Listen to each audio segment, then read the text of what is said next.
Baik, terima kasih atas waktu yang telah diberikan. Sebelum kami memulai presentasi ini, izinkan kami untuk mengaturkan panganjali umat terlebih dahulu. Om Swastiastu. Baik, perkenalkan kami dari kelompok 3 kelas A2 akan mempresentasikan tugas dari mata kuliah struktur 3 berupa pembahasan mengenai struktur cangkang. Baik, kami akan memulai presentasi ini. Next. Berikut merupakan nama anggota dari kelompok 3. Dengan saya sendiri, perkenalkan nama saya Igede Damaruta Arya Nugraha dengan NIM 202062121115. Dilanjutkan dengarkan saya.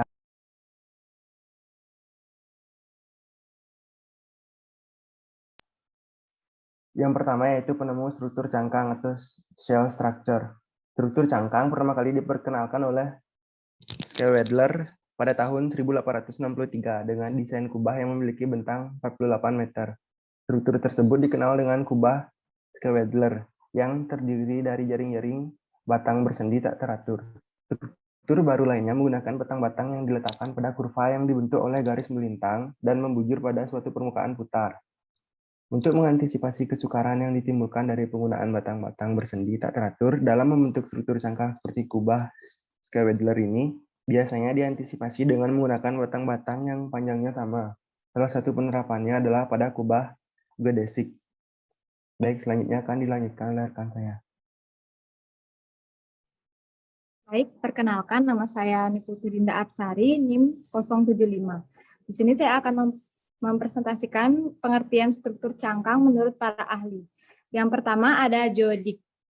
Pada tahun 1963, beliau mengatakan struktur cangkang adalah plat yang melengkung ke satu arah atau lebih yang tebalnya jauh lebih kecil daripada bentangnya. Lalu yang kedua ada Sodek.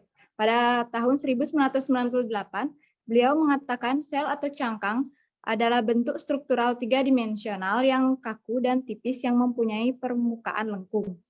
Lalu yang terakhir ada Ishar.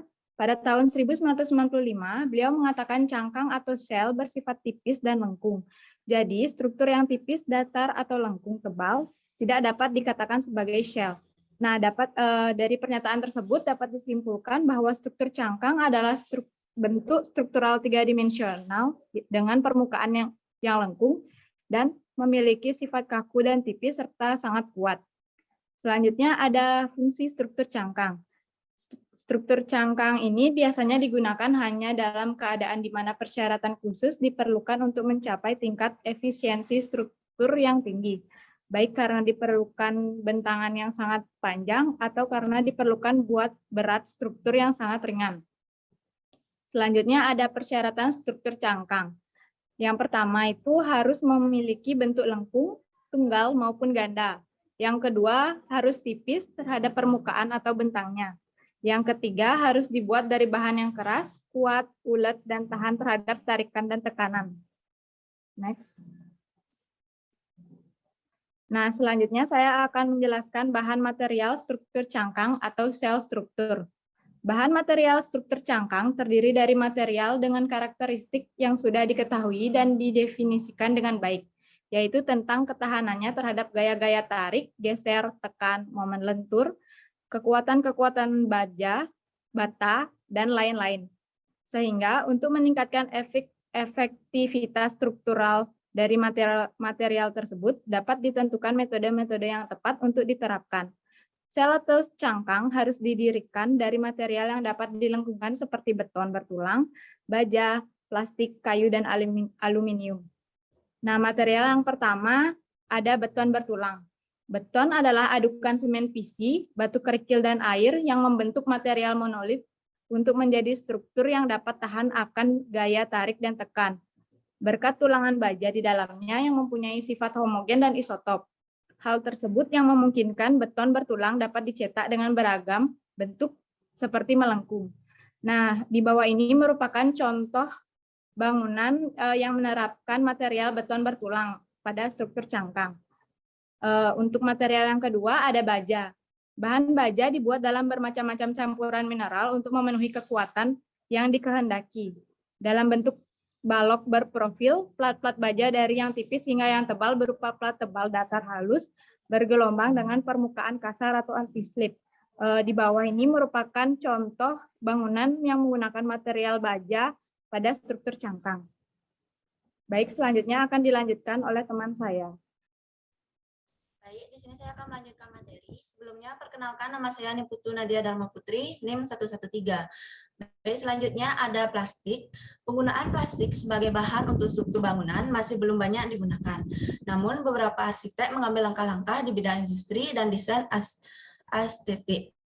Dengan bentuk-bentuk art yang indah seperti desain furnitur dan bentuk sel yang terbuat dari plastik. Salah satu contoh penerapan material plastik yaitu pada gedung konser Art Nouveau yang dapat dilihat gambarnya di samping tulisan ini. Selanjutnya ada kayu. Kayu dapat digunakan sebagai konstruksi papan yang direkat dan untuk struktur permukaan bidang, yaitu pada konstruksi lamela. Dari lembaran-lembaran kayu yang tipis dapat dibuat kayu berlapis 3 atau banyak. Selain itu, sifat kayu yang alami juga sebagai penghias interior. Nah, struktur kayu ini pada struktur cangkang dapat dilihat pada gambar di samping. Selanjutnya ada aluminium. Aluminium mempunyai berat yang ringan dan tahan terhadap korosi. Penerapan material ini biasanya digabungkan dengan material baja, dikarenakan aluminium merupakan bahan yang gampang bengkok dan pada dasarnya digunakan sebagai pelapis dikarenakan bahannya yang tahan terhadap korosi. Baik, selanjutnya ada klasifikasi struktur cangkang yang biasanya diklasifikasikan berdasarkan beberapa hal. Yang pertama ada berdasarkan bentuk terjadinya, yaitu yang pertama ada rotational surface, sebagai garis lengkung yang datar diputar terhadap suatu sumbu. Sel dengan permutaran rotasional dapat dibagi menjadi 3, yaitu spherical surface, elliptical surface, dan parabolic surface. Sel atau struktur cangkang yang bidang permukaannya terbentuk jika suatu segmen lingkaran berputar terhadap sumbu vertikal. Yang kedua, bidang permukaan terbentuk jika seperdua elips berputar terhadap sumbu vertikal yang mana kurang mampu memikul beban vertikal dibandingkan spherical dome surface. Yang terakhir yaitu parabolic surface, yaitu bidang permukaannya terbentuk jika seperdua parabola berputar terhadap sumbu vertikal yang mana lebih kuat memikul beban vertikal dibandingkan spherical dome surface. Baik, materi selanjutnya akan disampaikan oleh teman saya.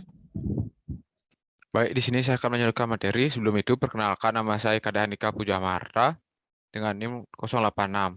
Baik, selanjutnya saya akan melanjutkan materi yaitu tentang klasifikasi struktur cangkang. Selanjutnya ada yang nomor 2 yaitu spherical surface, elliptical surface, yang di mana spherical surface, elliptical surface adalah bidang yang diperoleh bila mana ujung-ujung suatu garis lurus digeser pada dua bidang sejajar. Sel dengan permukaan tradisional dibagi 2 yaitu cylindrical surface dan elliptical paraboloid. Selanjutnya ada translational surface. Translational surface adalah bidang yang diperoleh jika suatu garis lengkung yang dapat digeser sejajar diri sendiri terhadap garis lengkung yang datar lainnya. Sel dengan permukaan ruled ada 2 macam, yaitu hyperbolik, parabolit, dan conoid. Selanjutnya berdasarkan melengkungnya bidang, ada single curve cell terbentuk dari perpindahan bidang lengkung, double curve cell with principal curve in the same direction atau domain cell dibentuk dengan memutar bidang lengkung terhadap sumbu pada bidang tersebut dan membentuk lengkungan ke arah sumbunya. Berdasarkan kedudukan kurva, yang pertama itu ada kurva-kurva membuka ke arah yang sama atau synclastic, ini ada kurva-kurva ke arah yang berlawanan atau anatisklastik. Ini ditunjukkan oleh teman saya. Baik, perkenalkan nama saya Egusti Agung Gede Wisnu Sumarwipayana dengan NIM 095. Di sini saya akan melanjutkan presentasi dari rekan saya, yaitu klasifikasi struktur cangkang berdasarkan bentuk geometris. Sel silindris long barrel yaitu silinder, sel cylindrical short barrel silinder, sel koneka atau kerucut, sel hyperbolik atau hiperbola, sel dengan bentuk bebas atau free from cell, sel domikal atau dom, sel torus, sel elliptical paraboloid, sel hyperbolic paraloid. Yang selanjutnya ada sel konoid atau konoid. Baik, next. Baik, yang berikutnya ada penerapan struktur cangkang pada bangunan tinggi. Penggunaan struktur cangkang seringkali hanya diterapkan pada bangunan yang lebar. Hal ini dikarenakan sifat karakteristik dari struktur cangkang yang lengkung, tipis beserta kuat. Hal ini dipandang sangat cocok untuk diterapkan pada sistem struktur bangunan bentang lebar, contohnya pada bagian atap bangunan. Penggunaan struktur cangkang untuk bangunan tinggi sangat jarang. Hal ini disebabkan oleh pemahaman sistem struktur bangunan tinggi yang harus benar-benar mempertimbangkan kekakuan dan kekuatan. Struktur terhadap gaya lateral, sedangkan struktur cangkang yang merupakan struktur lengkung dianggap kurang memiliki kekakuan saat akan menerima beban dari sebuah bangunan berlantai banyak. Metode pengaplikasian. Struktur cangkang adalah denyut struktural berdimensi 3 yang kaku dan tipis serta mempunyai permukaan lengkung. Permukaan cangkang dapat mempunyai bentuk sembarang. Metode pengaplikasian pada struktur cangkang ini di mana beban yang bekerja pada cangkang diteruskan ke tanah dengan menimbulkan tegangan geser, tarik, dan tekanan pada arah dalam bidang atau in-plane permukaan tersebut. Tipisnya permukaan cangkang menyebabkan tidak adanya tahan momen yang berarti struktur cangkang tipis, khususnya cocok digunakan untuk memikul beban merata pada bagian atap gedung. Dan struktur ini tidak cocok digunakan untuk memikul beban yang terpusat. Sebagai akibat cara elemen struktur ini memikul beban dalam bidang atau terutama dengan cara tarik dan tekan. Struktur yang lapisnya tidak tipis namun mempunyai bentang yang relatif besar dan lebar. Cocok diaplikasikan. Struktur cangkang banyak diaplikasikan pada bangunan yang bergaya arsitektur organik. Arsitektur organik adalah aliran yang menyatakan bahwa sebuah bangunan elemen dari lingkungan sehingga harus berinteraksi dan menyatu dengan lingkungan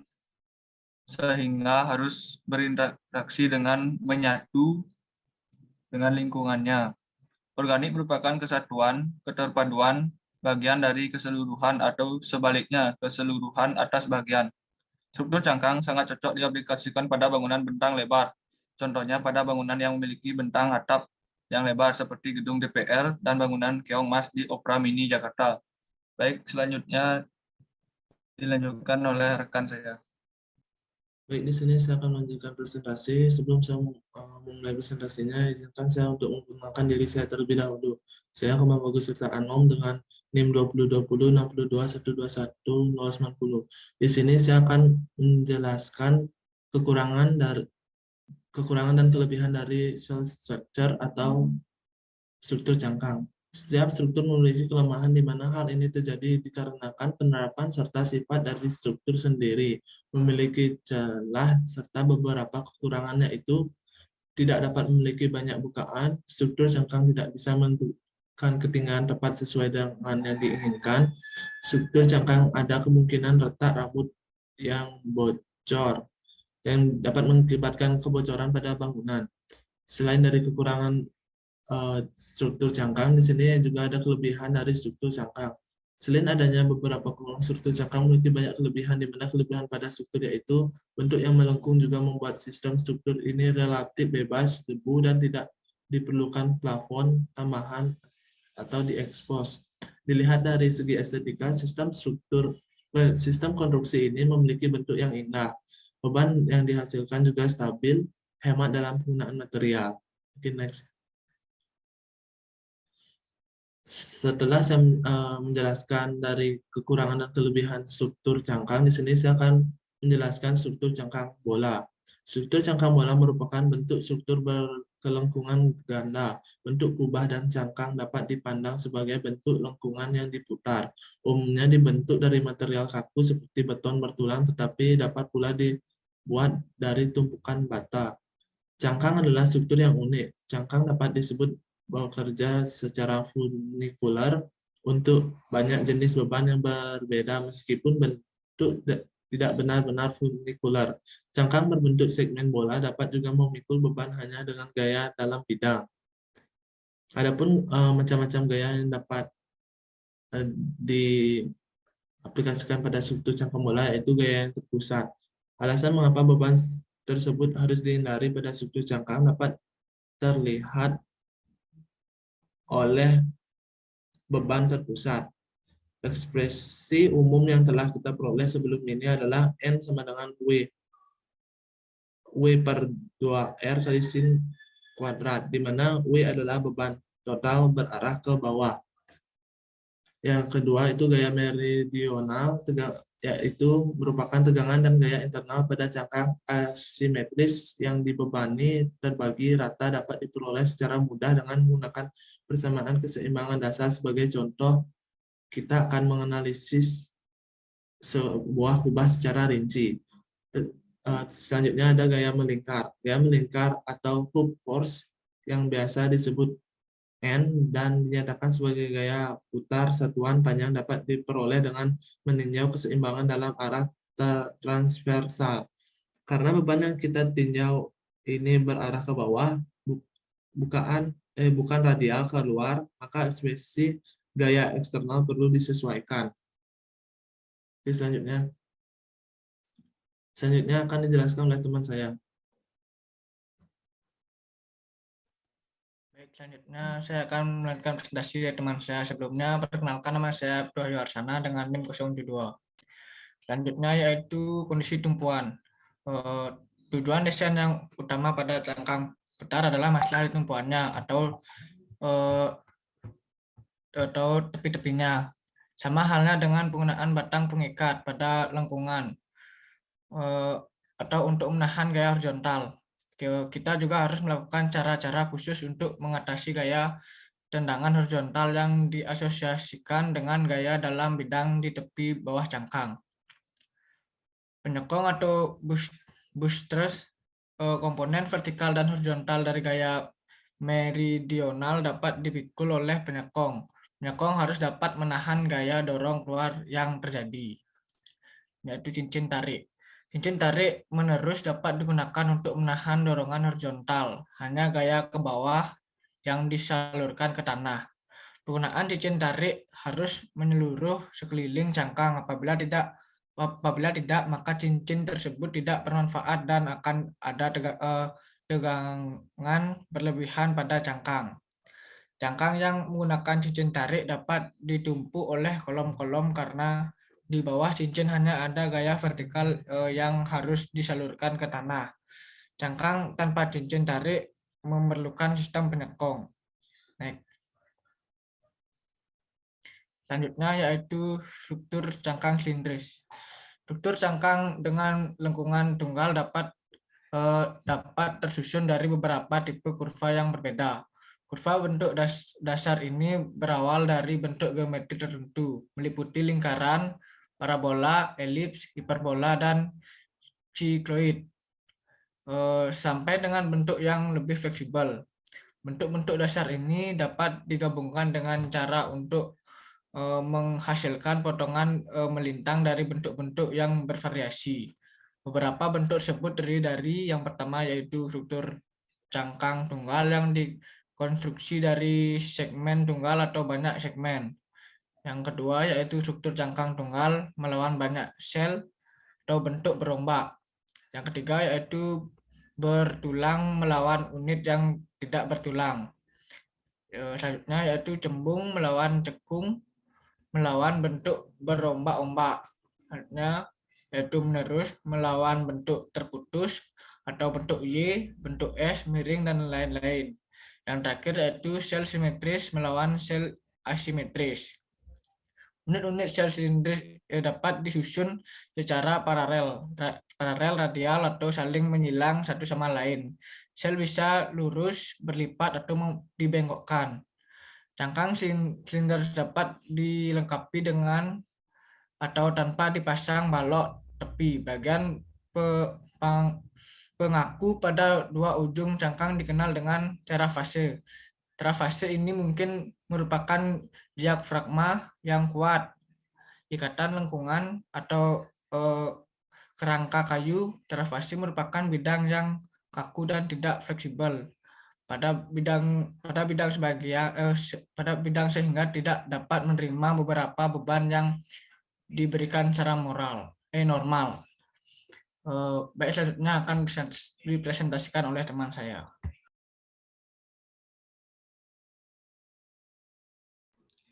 Baik, di sini saya akan melanjutkan presentasi. Sebelumnya, perkenalkan nama saya Niputu Arcisya Nandari Wandira dengan NIM 137.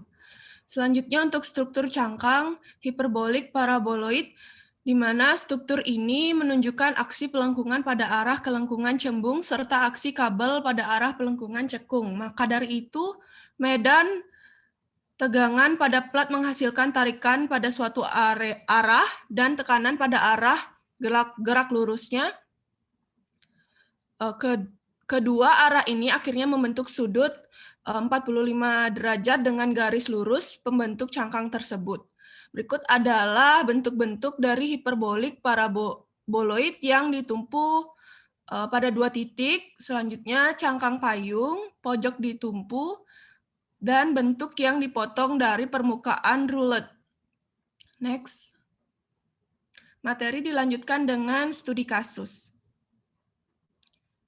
Untuk studi kasus yang pertama, yaitu Center of New Industry and Technology, di mana deskripsinya berlokasi di Defense Paris Pautex, Perancis. Nah, proses bangunan ini dibangun pada tahun 1956 sampai dengan 1958. Fungsi dari bangunan ini sebagai gedung convention center di Paris. Center of New Industry and Technology yang dirancang oleh arsitek Robert Edward and Comelot, Jean de Mailly, Bernard Zepfuzen Profe, sedangkan kontraktornya Nicolas Esquilan membangun sebuah rancangan menggunakan struktur concrete shell atau struktur cangkang. Tinggi langit-langit dari bangunan ini yaitu kurang lebih 46 meter di atas permukaan laut dengan panjang bangunan 218 meter di atas ketinggian 715 kaki, di mana tujuan awal dari pembangunan CNIT adalah sebagai tempat penyimpanan serta pusat pameran industri mesin dan peralatan. Bangunan ini terkenal dengan atapnya yang tinggi 50 meter yang dibangun di atas segitiga sama sisi, di mana menutupi Place de la Concorde. Strukturnya memiliki struktur cangkang atau struktur shell karena bangunan ini memiliki bentang dan luasan yang lebar di dalamnya. Dilihat dari fungsi bangunan ini yang merupakan pusat industri dan teknologi yang memerlukan ruangan yang lebar tanpa sebuah dukungan apapun di bawahnya, sehingga bangunan ini menggunakan struktur cangkang atau struktur shell pada bangunan atapnya, di mana sistem struktur cangkang bagian atapnya yang digunakan pada bangunan ini yaitu free from shell, di mana menggunakan pola geometri yang didukung pada 3 titik atau pilar yang terletak pada simpul 3 pada sisi dengan jarak 218 meter pada sisinya. Untuk gaya pada struktur bangunan, gaya-gaya dalam bidang yang memiliki arah meridisional diakibatkan oleh beban penuh dari atas atau tengah, namun tekanan yang diberikan oleh gaya lengkung ini tidak akan menyebabkan timbulnya momen lentur dalam arah meridional, di mana pada bagian atap yang melengkung ini beban terbesar berada di bagian tengah simpul segitiga dan lengkungan yang kemudian disalurkan langsung kepada pondasi bangunan, di mana keseimbangan lengkungan kubah atau atap berada di dasarnya pada lengkungan bagian atas. Di setiap bagian yang memiliki endrum menahan lengkungan yang berlawan di setiap sisi sehingga terpusat bagian tengah bangunannya. Next. Untuk pembuatan kubahnya terdiri dari 3 fase pembangunan, yaitu fase pertama, tahap pertama adalah membangun format bintang berujung 3 terlihat pada atapnya terhadap kedua bangunan. Yang kedua, tahap terdiri dari 3 elemen, 1 di depan masing-masing dan berlanjut dari yang sebelumnya. 3, tahap ketiga menghasilkan berancah dan hanya menggunakan reaksi pilar dan dardrum. Selanjutnya, studi kasus selanjutnya akan dilanjutkan oleh teman saya. Baik, perkenalkan nama saya Yudi Damaruta Aryanugraha dengan NIM 202062121115. Kali ini saya akan melanjutkan studi kasus yang kedua, yaitu Royan Market Hall. Royan Market Hall dibangun pada tahun 1955, yang dimana dirancang oleh arsitek bernama Louis Simon, André Mauriciau, dan Ren Sarger. Bangunan ini difasilitasi sebagai sarana umum di kota Royan, Prancis. Karena diperuntukkan untuk khalayak ramai, maka market hall ini dirancang agar menampung banyak aktivitas yang berkegiatan di dalamnya, serta barang-barang yang diperjualbelikan tanpa terganggu akan kolom-kolom yang berada di dalam bangunan. Next. Selanjutnya yaitu pada bagian struktur, bidang dasar dari bangunan sendiri adalah lingkaran dengan diameter 5.240 meter dan penutup shell yang seolah-olah bergelombang. Yang kedua yaitu bagian tengah pada gedung ini yang dimana menjadi titik tertinggi pertemuan segmen-segmen sel dengan ketebalan dari selnya sendiri yaitu kurang lebih dari 3 inci yang ditopang oleh 13 titik struktur yang saling berhubungan.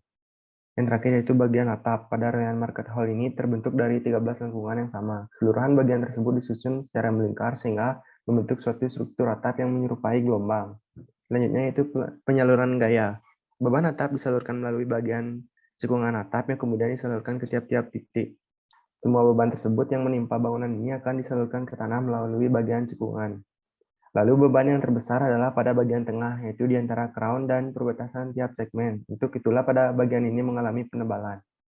Jadi kesimpulan dari studi kasus ini, jenis struktur cangkang yang digunakan pada bangunan Royan Market Hall ini adalah freeform shell. Klasifikasi bentuk tersebut diperoleh dari bentuk alami pada atap, yang berbentuk seperti kerang laut dengan tepinya yang bergelombang. Baik, selanjutnya akan dilanjutkan oleh rekan saya.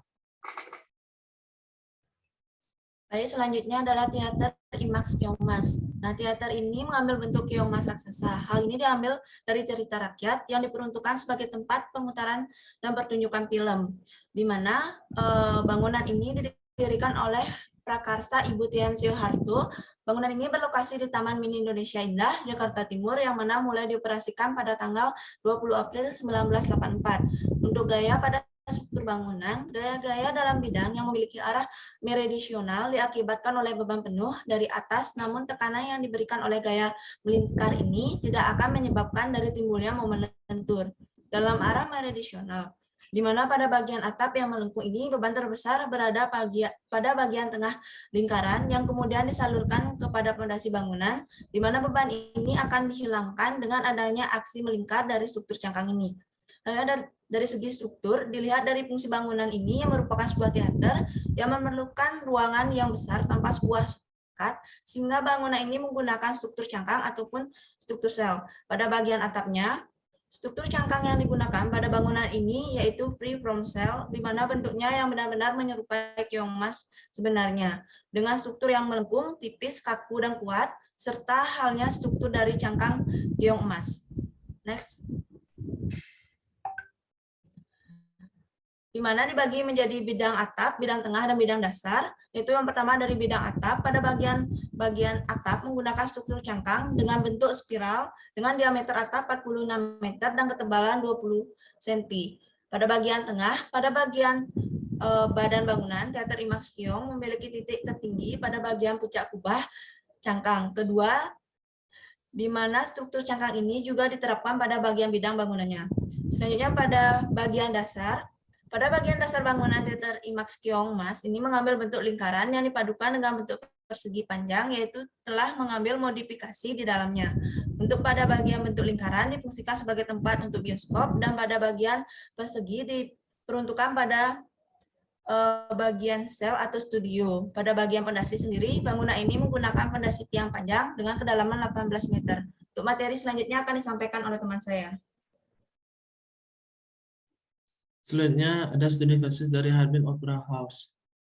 Bangunan Harbin Opera House adalah bagian dari Harbin Cultural Land yang berlokasi di negara Cina. Bangunan ini merupakan kompleks seni yang baru dikembangkan di antara Sungai Songhua, didesain oleh tim Met Arsitektur yang memenangkan kompetisi pada tahun 2010. dengan luas area konstruksi sebesar 79.000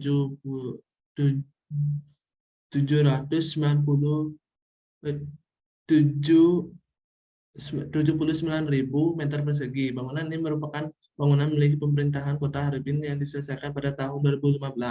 Mungkin next. Dalam penerimaan beban struktur pada bangunan Harbin Opera House ini, di mana terdapat dua jenis struktur yang digunakan, di mana struktur kaku dan dinamis. Beban struktur jangkang dinamis pada atap, di mana disalurkan langsung dari atap menuju ke tanah. Untuk struktur rangka ruang yang kaku berada di tengah bangunan yang disalurkan menuju pondasi setempat, yaitu pondasi bore file, lalu pondasi bore file mengalurkan beban menuju ke dalam tanah. Oke, next.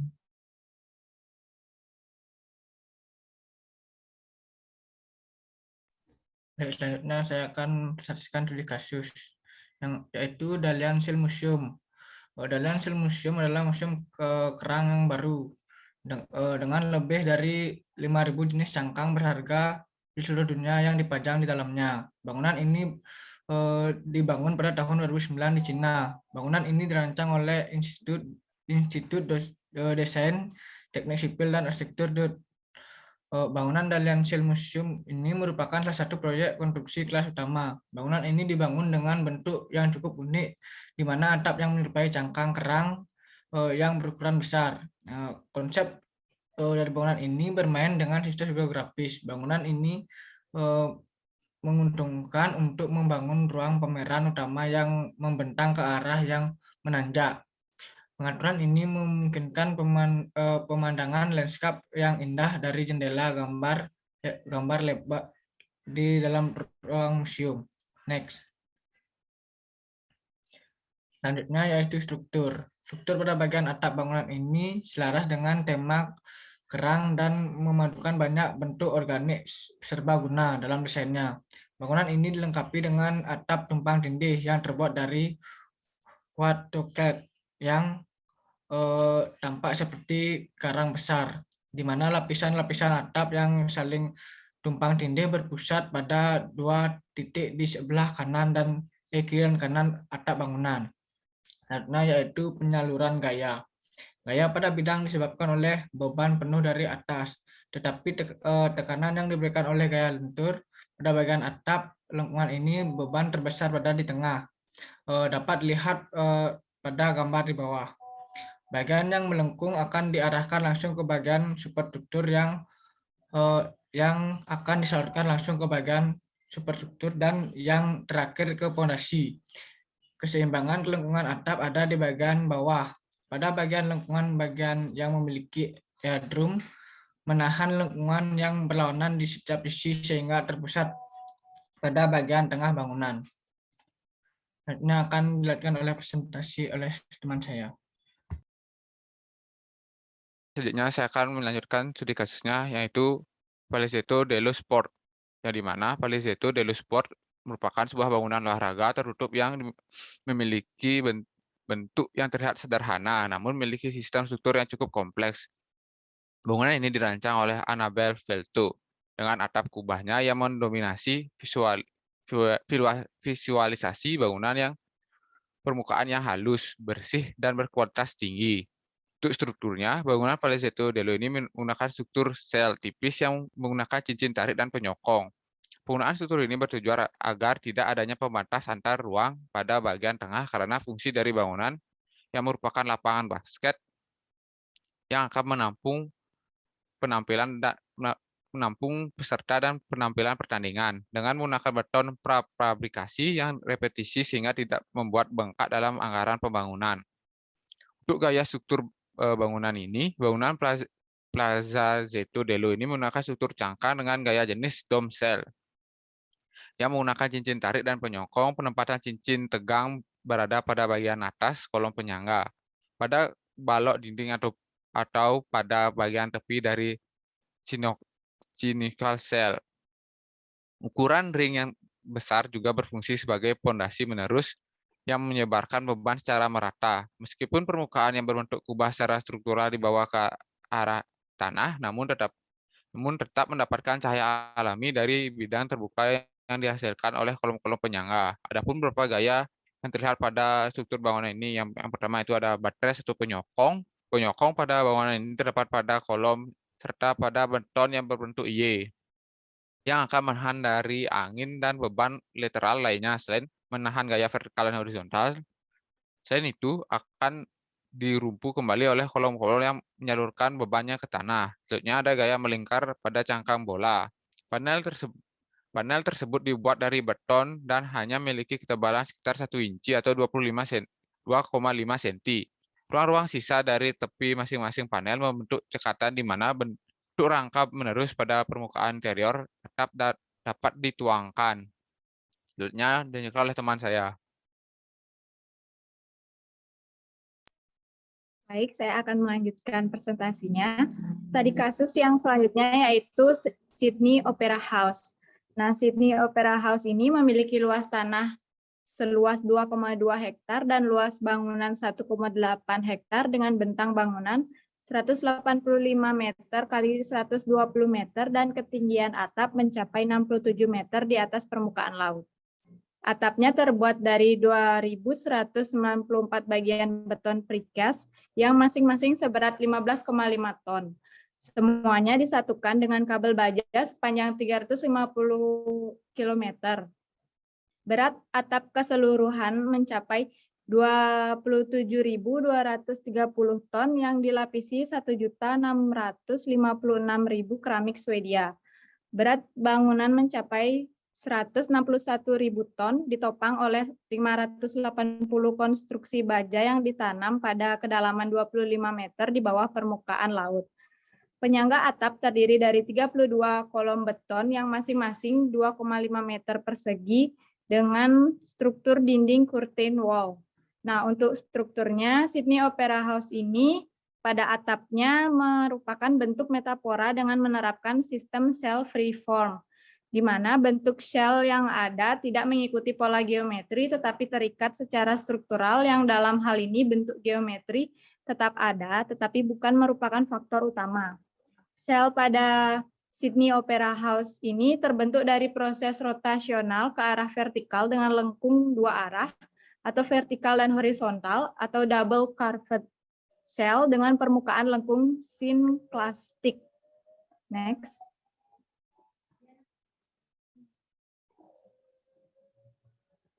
Baik, selanjutnya ada gaya-gaya yang bekerja pada atap shell Sydney Opera House antara lain. Yang pertama ada gaya meridional. Gaya meridional pada atap Sydney Opera House berasal dari berat atap itu sendiri yang kemudian gaya itu disalurkan melalui tulangan baja ke kolom penyangga atap. Gaya meridional yang bekerja pada atap diatasi dengan mempertebal permukaan dan membentuk permukaannya menyerupai sirip-sirip dengan tujuan agar permukaan lebih kaku. Selanjutnya ada gaya rotasional. Gaya rotasional bekerja ke arah vertikal mengikuti lengkung atap, kemudian beban disalurkan ke tanah melalui 3 kolom yang ada. Beban tekan dan tarik disalurkan melalui tulangan atap. Selanjutnya ada beban lentur. Pertemuan atap dan dinding dibuat lebih tebal agar dapat menyokong gaya yang bekerja pada arah vertikal dan horizontal dari gaya meridional, yang juga agar dapat menahan gaya dorong keluar yang terjadi. Yang terakhir ada tumpuan. Tumpuan yang disalurkan ke kolom mampu menyerahkan reaksi dari membran, baik itu reaksi tekan maupun tarik. Perpindahan gaya tekan-tarik yang bekerja pada permukaan cangkang. Perpindahan membran pada perbatasan kulit cangkang yang timbul akibat tegangan dan regangan membran diatasi dengan memperkaku sudut-sudut pertemuan permukaan sel. Baik, selanjutnya akan dilanjutkan oleh teman saya. Yang berikutnya ada studi kasus Crutch Auditorium yang berlokasi di Cambridge, Massachusetts, tahun pembangunan 1950. Crutch Auditorium adalah sebuah gedung auditorium untuk Massachusetts Institute of Technology yang terletak di Cambridge, Massachusetts. Bangunan ini dirancang oleh Eero Saarinen yang merupakan arsitek dari Amerika, Finlandia. Pembangunan dimulai pada tahun 1953 dan selesai pada tahun 1955. Bangunan ini diberi nama atas penghormatan kepada penyandang dana utamanya, Sebastian S. Crusade, pendiri SS Crusade Toko atau pendahulu perusahaan dari Kmat dan Crusade Yayasan. Auditorium menggunakan struktur sel tipis dari beton bertulang. Kubah memiliki berat 1.200 ton dan saat ini dilapisi dengan tembaga. Pada awalnya kubah ditutupi dengan stone holes dan cerah. Kemudian diganti dengan timah lembaran dipasang dengan kawat stainless pada tahun 1980. Retakan ditemukan pada struktur pendukung dan auditorium ditutup sementara untuk perbaikan. Lalu struktur atap digantikan menggunakan tembaga hingga sampai saat ini. Kubah beton bertulang yang elegan terdiri dari 1/8 permukaan bola dan terutama didukung oleh 3 pendarat. Kubah yang terpotong memagari ruang segitiga kira-kira setengah aro di area yang mencapai ketinggian 50 kaki.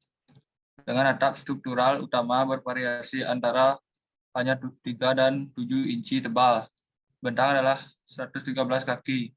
Balutan kental yang menebal di sepanjang tepi menentukan atap dan fasad transparan besar yang terikat. Baik, next.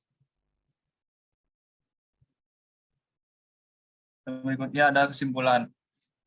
Sel atau cangkang adalah bentuk struktural 3-dimensional yang kaku dan tipis yang mempunyai permukaan lengkung, di mana fungsi dari struktur cangkang biasanya digunakan hanya dalam keadaan di mana persyaratan khusus diperlukan untuk mencapai tingkat efisiensi struktur yang tinggi, baik karena diperlukan bentangan yang sangat panjang atau karena diperlukan berat struktur yang sangat ringan. Dari beberapa studi kasus yang telah dijelaskan, maka jenis struktur cangkang dari keseluruhan kasus tersebut tentunya berbeda-beda sesuai dengan material maupun bentuk strukturnya. Karena bentuk suatu bangunan juga mempengaruhi susunan struktur cangkang tersebut. Next. Baik, sekian presentasi dari kelompok kami tutup dengan Pramu Santi. Om Santi Santi Santi Om.